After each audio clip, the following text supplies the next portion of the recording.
कबाडकुंडचं समजा तुम्हाला कुशल, मी, देवा, शशा आमचं काय BTS जर शूट करून तो जर रिलीज केला तर त्या चित्रपटाचं नाव असेल लबाडकुंड. अरे अरे मराठीमध्ये पहिल्यांदाच युनिवर्स ओपन होत आहे, एक हॉरर युनिवर्स, एक थ्रिलर युनिवर्स. तर घबाडकुंड हे काय आहे नक्की? पण मी एक आवर्जून सांगेन की एक सीन जो शूट केलाय, जो मी नव्हतो त्या तिकडे, पण माझा एक खूप जवळचा मित्र तो शूट करत होता आणि तो सीन, तो शॉट जेव्हा तुम्ही बघाल ना, तर तुमच्या डोळ्यांच्या कडा नक्कीच ओल्या होते. म्हटलं यार कधीतरी एकत्र, ती इच्छा होती ना संदीप पाठकबरोबर काम करायची. आणि अजून एक फोटो आहे, ज्या खुर्ची नव्हती मिळाला, अरे चेअर आण रे, अरे धनू चेअर आण रे, असं तसं. आता म्हटलं मोरू दे, एकाच चेअरवर आम्ही दोघं बसलो. नावाप्रमाणेच जर तुम्हाला तुमच्या आयुष्यात एखादं घबाड मिळालं पैसा सोडून, तर ते कशाचं असावं? आणि आम्हा दोघांना लाईमलाईट मध्ये आणल्याबद्दल मनापासून आभार. बरं, मित्र म्हणे आम्ही दोघं मित्र म्हणे घबाडकुंड 19 जूनला येतोय, तो फक्त आणि फक्त थिएटरमध्ये बघा. 19 जूनला मित्र म्हणे. येस, चित्रपटगृहात जाऊन बघा.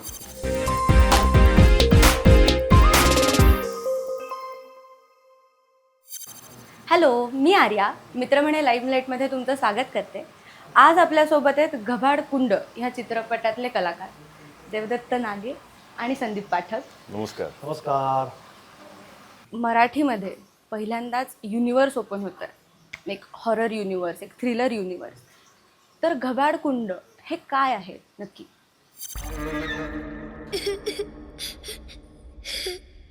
काका, बाहुलीसाठी.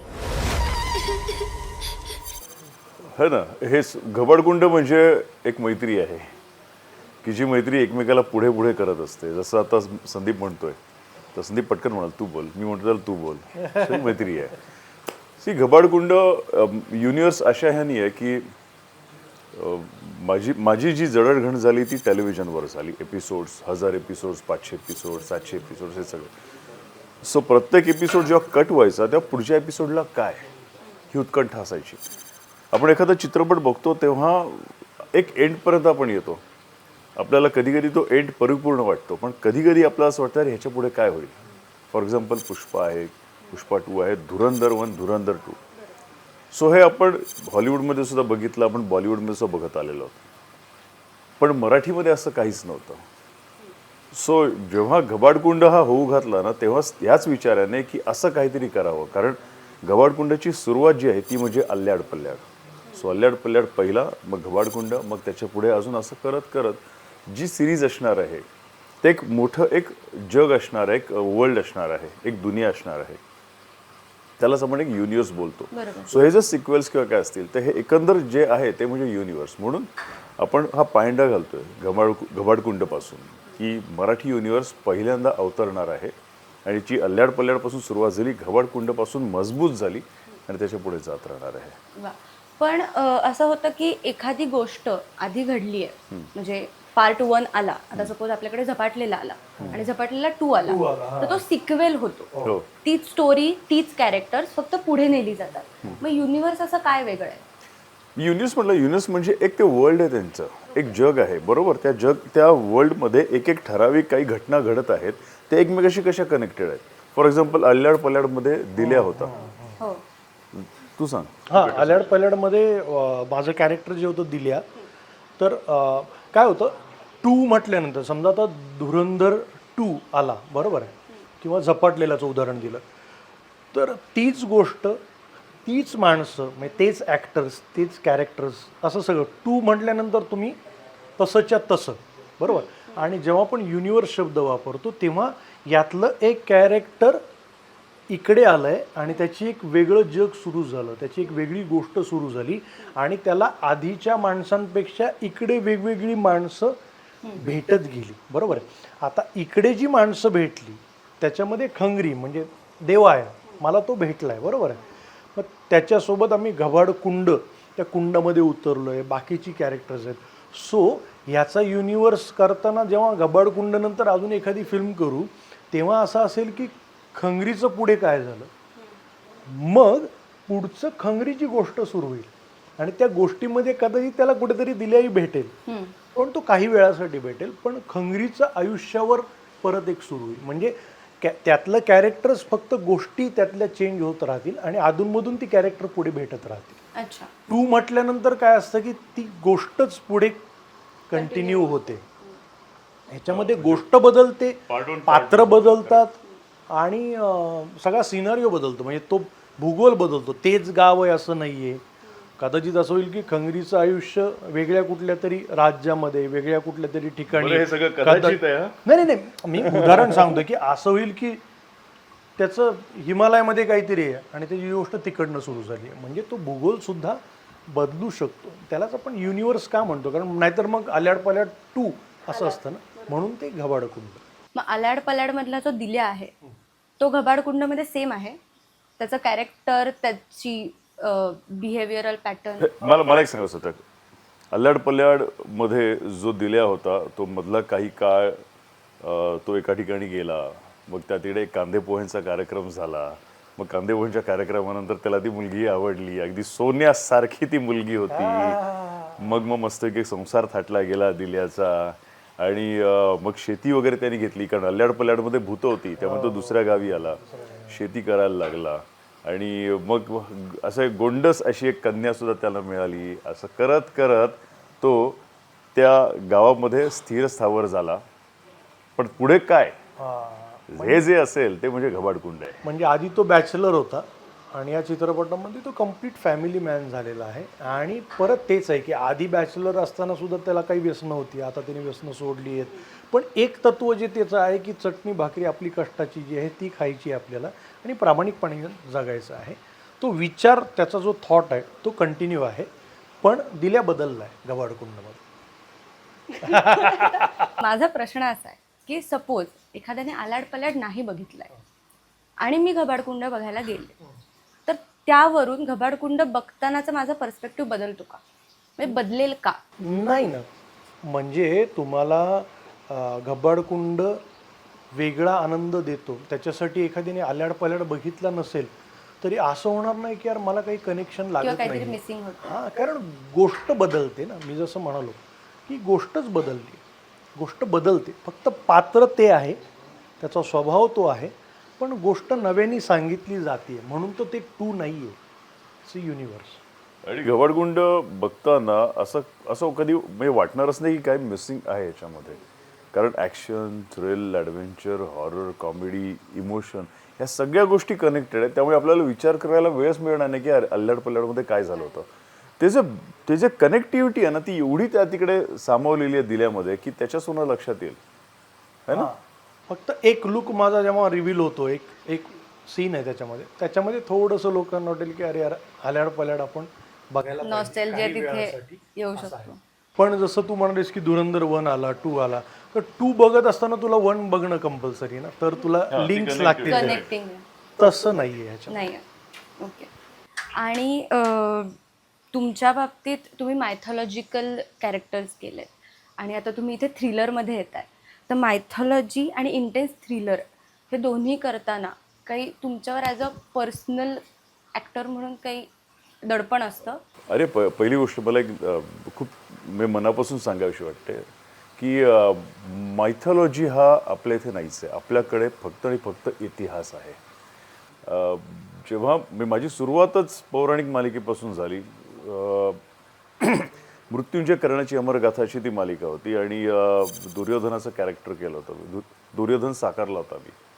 सो पहिलाच एक्सपिरियन्स होता, काहीच अनुभव नव्हता, कॅमेरा वगैरे काही नाही, कारण मी रॅम्प केलेलं आहे, फॅशन शोज भरपूर केलेले आहेत, पण डायलॉग्स कसे बनवावे इथपासून माझी सुरुवात होती.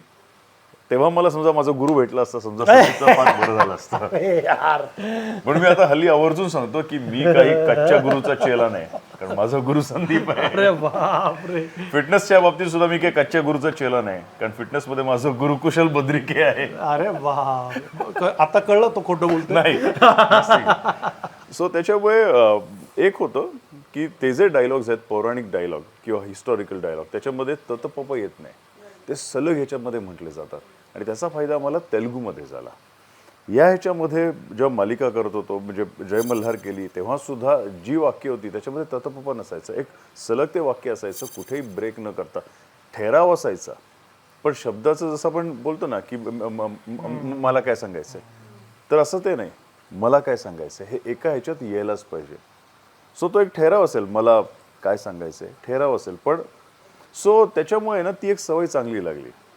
इवन मी डॉक्टर डॉन करताना उलट माझ्याकडनं असं काही सुरुवातीला सलग वाक्य यायला लागली, तर मग थोडं कॅज्युअल करायला पाहिजे, मग थोडंसं त्याच्यामध्ये फंबल आणणं, पर्पजफुली आपण जो फंबल आणतो तो वगैरे तसं.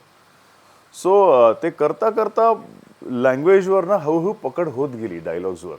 तरी अजून मी शिकतोय. मी आत्ता म्हणतात ना पहिली दुसरीतच आहे, अजून मला यांच्यासारखं ग्रॅज्युएशन करायचं आहे. नाही नाही, पण देवानी ज्या ज्या भूमिका निभावलेल्या आहेत ते मी आजपर्यंत ॲक्टर म्हणून ऐतिहासिक किंवा पौराणिक असं अजून हाताळलेलं नाही, केलेलं नाही.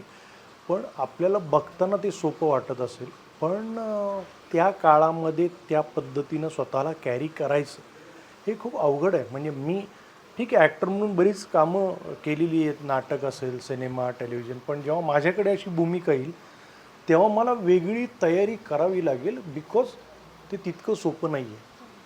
कसं होतं संदीप, माझ्या बाबतीत एक गोष्ट थोडी सोपी असं ना एक ॲडव्हान्टेज मिळालं की जेव्हा एखादं आपण पौराणिक आपण कॅरेक्टर बघतो किंवा एक हिस्टॉरिकल ऐतिहासिक आपण कॅरेक्टर बघतो, मराठा मावळा आहे, तो हट्टाकट्टा असायला पाहिजे हेच. सो त्याच्यामुळे ना जे अगोदरपासून व्यायामाला जी सुरुवात केली होती मी, जी मी प्रत्येकाला सांगतो, प्रत्येकाच्या मुलांना सुद्धा सांगतो मी करायला. सो ते करताना जेव्हा मला समोर बघितलं, इवन पौराणिक मालिका त्यावेळी सुद्धा असं किंवा दुर्योधन हट्टाकट्टा असायला पाहिजे. सो त्यामुळे स्ट्रक्चर हे खूप कामी आलं त्या तिकडे. सो ते करता करता जेव्हा घबाडकुंड होऊ घातलं तेव्हा प्रीतमनी मला सांगितलंच होतं की दादा हे जे कॅरेक्टर आहे ना खंगरी, ते खंगरी कॅरेक्टर ना हट्टाकट्टा आहे एकदम, त्यांनी खूप मेहनत केलेली आहे, त्याचं एक ध्येय आहे, त्यासाठी तो धावतोय. आणि खंगरी हा शब्दसुद्धा फार मस्त आहे. मला स्वतःला असं लक्षात ना की खंगरी का, तर प्रीतम असं फार वेगळी नावं ठेवतो त्याच्या प्रत्येक कॅरेक्टरची. फॉर एक्झाम्पल दिलीप दिल्या. सो दिल्या एक जवळचं वाटतं, असं एक इनोसन्स त्याच्यामध्ये लगेच लक्षात येतो. तसं खंगरी म्हटलं, खंगरीचा अर्थ काय, तर मी सर्च केलं तर खंगरी म्हणजे हिमालयातील ज्याचा पदस्पर्श असा कोणाचा झाला नाही असं एक पर्वत. सो त्याला खंगरी बोलतात नेपाळी भाषेमध्ये की आपल्या भारतीय ह्याच्यामध्ये सुद्धा. सो तो खंगरी तसाच आहे की तो स्वतःच्या ह्यानी निर्माण स्वतःला त्यांनी केलेला आहे, मेहनत केलेली आहे आणि अजून त्याला कोणी डिफीट केलं नाही लाईक दॅट. सो त्याच्यामुळे तो जो हट्टाकट्टापणा जो आहे, जो पौराणिक मालिकेत किंवा ऐतिहासिक मालिकेमध्ये तोच या इथे दिसायला मिळतो. पण याच्यामध्ये एक गोष्ट वेगळी आहे की तो आत्ताच्या युगातला आहे, आत्ताच्या युगातल्या लोकांबरोबर वावरतोय. म्हणजे दिल्या जो आत्ताच्या युगातला आहे किंवा त्याची पत्नी आत्ताच्या युगातली आहे किंवा जे बाकीचे जे कॅरेक्टर रंगी बघितले किंवा ASPP जो बघितला आत्ता, सो ते आत्ताच्या ह्याच्यातले कॅरेक्टर्स आहेत. सो मला कधी पौराणिक किंवा हे ह्याच्यामध्ये असं मला काही फरक असा वाटला नाही. देवाच्या कृपेने आणि गुरूंचा जेव्हा हात असतो डोक्यावर तेव्हा कुठलेही कॅरेक्टर जेव्हा आपण करताना आपल्याला ते टेन्शन येत नाही. नाही, सोपं करून सांगतो की समजा ह्युमर एलिमेंट आहे आणि समजा त्या प्रकारची फिल्म आहे, तर नो डाऊट देवाला थोडं टेन्शन येणारच ना की मी त्या प्रकारचं काम कमी केलेलं आहे आणि मी त्याच्यामध्ये अनेक वर्ष काम करतो, त्याच्यामुळे माझ्यामध्ये ती ईज आली आहे. पण उद्या 22 वर्ष झालं की माझ्याकडे ती भूमिका आली कुठली तरी, तर मला वेगळी तयारी करावी लागेल, इनिशिएटिव्ह घेऊन. तेव्हा गुरुचेला बदलतात. पण एक सांगू, जेव्हा मी संदीप देवयानी करत होतो ना, तर मला जेव्हा नॅरेट केलं ते कॅरेक्टर, पहिले सुश्रुत करायचं आणि नंतर मग रिप्लेस म्हणून होतो त्या तिकडे. सो मला कॅरेक्टरने नॅरेट केलं होतं की बाबा कसं ते कॅरेक्टर असणार आहे, की तो अडदांड आहे, बिंडोक आहे, त्याच्यानंतर थोडा तो इनोसन्स आहे त्याच्यामध्ये, पण तो त्याला लक्षात येत नाही अशा ह्याच्यात. आणि मी त्याला अजून एक ॲड केलं, इमोशन्स दिले त्याला.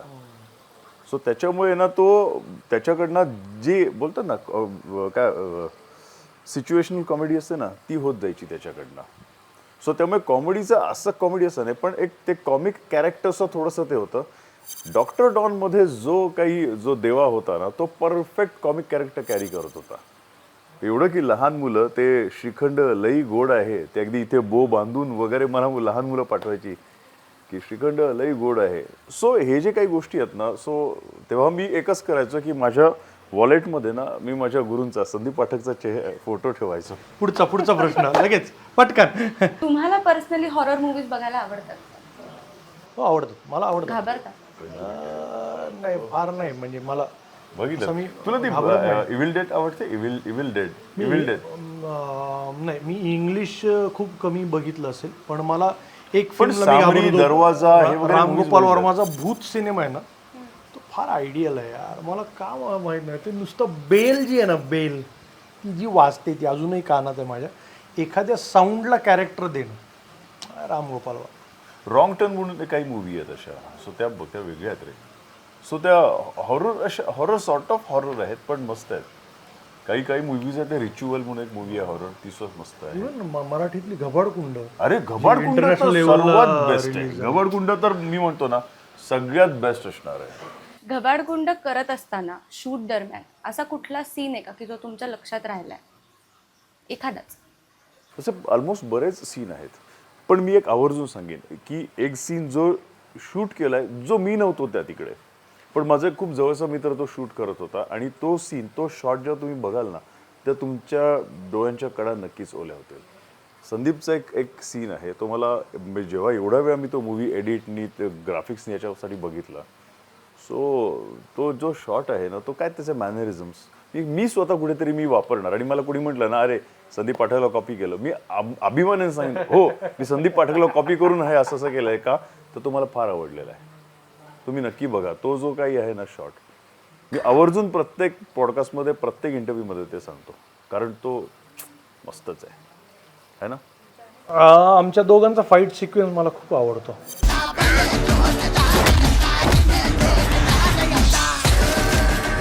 खूप, कारण तो ज्या सिच्युएशनवर आहे ना, ती सिच्युएशन मला खूप आवडते, की एका गोष्टीला सेफ करण्यासाठी मी जो स्ट्रगल करतो याच्याबरोबर, ह्याच्यासोबत फाईट करतो. तर तो सिक्वेन्स मला खूप छान वाटतो. त्याच्यामध्ये इंटेन्सिटी आहे, इमोशन आहे, नुसती मारधाड नाही. तर तो अख्खा सिक्वेन्स मला आवडतो खूप. पण आणि त्या फाईटमध्ये ती फाईट अशी नाही की वाईटासाठीच काहीतरी करायचं आहे, त्याच्यामधनं काहीतरी चांगलं निष्पन्न होतंय, हे मात्र खरं आहे. सो ते काय चांगलं निष्पन्न होणार आहे, की ते वाईट आहे, चांगलं आहे, काय आहे, हे तुम्हाला 19 जून 2026ला फक्त आणि फक्त थिएटरमध्ये बघायला मिळणार आहे ना डार्लिंग?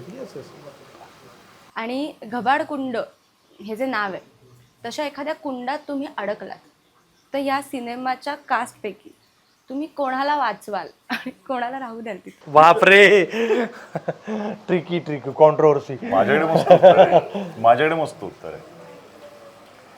एक कुंड आहे, त्याच्यामध्ये आम्ही सगळे अडकलेलो आहोत. त्याच्यामधनं मी कोणालाच बाहेर काढणार नाही, कोणालाच बाहेर काढणार नाही. मी धरून ठेवी सगळ्यांना. प्रेमाचं कुंड रे, त्याच्यामधनं कोण कोणाला अडकलंय सगळ्यांना मी म्हणेन, उलट अजून या सगळे है ना. मैत्रीचं कुंड, प्रेमाचं कुंड, याच्यामधनं आपण कोण कोणाला बाहेर काढायचं. आम्ही सगळेजण अडकलो, तर आम्ही सगळे मिळून आमच्यासोबत कुंडामध्ये जी लहान मुलगी येते, आम्ही पहिलं तिला वाचू. वा. आणि नावाप्रमाणेच जर तुम्हाला तुमच्या आयुष्यात एखादं घबाड मिळालं पैसा सोडून, तर ते कशाचं असावं? मला तर सध्या मैत्रीचं घबाड मिळालं. खरंच सांगतो, मी आणि संदीप आमचा एक जुना फोटो आहे. जुना फोटो म्हणजे काही वर्षापूर्वीचा असेल. आम्ही एका अवॉर्ड फंक्शनसाठी आणि इंडिव्हिज्युअल फोटोच्या ह्याच्यामध्ये असं काहीतरी संदीप वगैरे म्हणाला, हा तू करून घे की, असं म्हटलं नाही थांब आपण एकत्र करूया. सो आम्ही दोघांनी तो फोटो, आणि तो दोघांचा फोटो पेपरमध्ये सुद्धा आला होता. सो म्हटलं यार कधीतरी एकत्र, ती इच्छा होती ना संदीप पाठक बरोबर काम करायचं. आणि अजून एक फोटो आहे, ज्या खुर्ची नव्हती, मी आला अरे चेअर आण रे, अरे धनु चेअर आण, असं तसं. आता म्हटलं मोरू दे, एकाच चेअरवर आम्ही दोघे बसलो, हा इथे बसलाय. आणि नंतर मग मी ऑर्थोपेडिक सर्जनला वगैरे फोन केला की असं काही पण. सो म्हटलं ना की जे घबाड मिळालं ते खरंच मैत्रीचं घबाड मिळालं. मलाही असं वाटतं की माणसांचं घबाड आयुष्यभर, आणि त्याच्यामध्ये वाढ होत राहो, आणि सोनं मिळण्यापेक्षा सोन्यासारखी माणसं मिळणं खूप गरजेचं आहे. आणि भरपूर प्रेक्षक मिळो. प्रेक्षकांचं घबाड आम्हाला हवं आहे. ते अरे मिळणार 19 जून पासून आम्हाला प्रेक्षकांचा घबाड हवा. ते तर मिळणारच आहे, ते तर हक्काचं घबाड आहे. आणि ते घबाड सोडून आम्ही कुठेच जाणार नाही. उलट त्या घबाडासाठी तर आम्ही डाका घालणार. सगळ्यांच्या हृदयावर डाका घालणार. 19 जूनला हा सिनेमा येतोय. प्रेक्षकांना हॉरर थ्रिलर हा जॉनर आता काही नवीन नाहीये. आपल्याकडे भरपूर असे सिनेमे येत गेलेत. पण घबाडकुंडमध्ये असं काय वेगळं बघायला मिळणार आहे? मला 3 शब्दात घबाडकुंड तुमच्यासाठी काय आहे? हे सांगा. नाही, 3 शब्दात नाही पुरं होऊ शकत ते, कारण घबाडकुंड आमच्यासाठी ते इमोशन आहे. सो त्याच्यामुळे आपण इमोशन्स एकतर आपण आश्रूंवाटे आपण इमोशन्स देऊ शकतो, नाहीतर भरपूर शब्द असतात.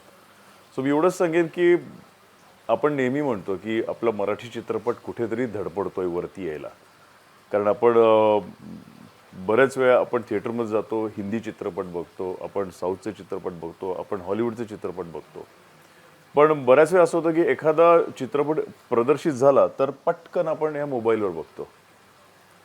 घबाडकुंड असा चित्रपट आहे की जो मोबाईलसाठी नाहीच आहे, कारण त्याच्यामध्ये ग्राफिक्स एवढे चांगले वापरलेले आहेत, त्याच्यामध्ये डिटेल्स ज्या आहेत ना त्या खूप अगदी बारकाईने अगदी आपण बघितलेलं, म्हणजे बारकाईने बघणं खूप गरजेचं आहे की छोट्या छोट्या गोष्टी सुद्धा कशा मांडल्या आहेत. सो त्यासाठी या मोबाईलवर बघणं खरंच खूप चुकीचं होईल.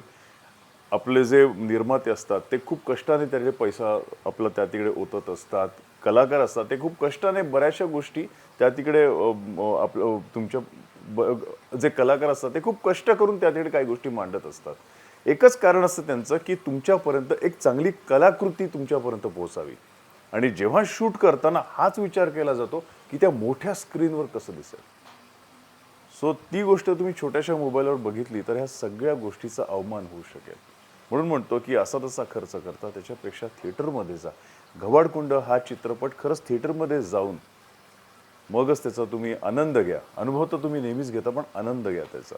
बरोबर? 3 शब्दात सांगू? नाही होऊ शकत. नवीन पायंडा पाडणारा घबाडकुंड. या बात. मला नाही, भाषेवर जे काही कंट्रोल आहे तो आमच्या संदीपचा आहे.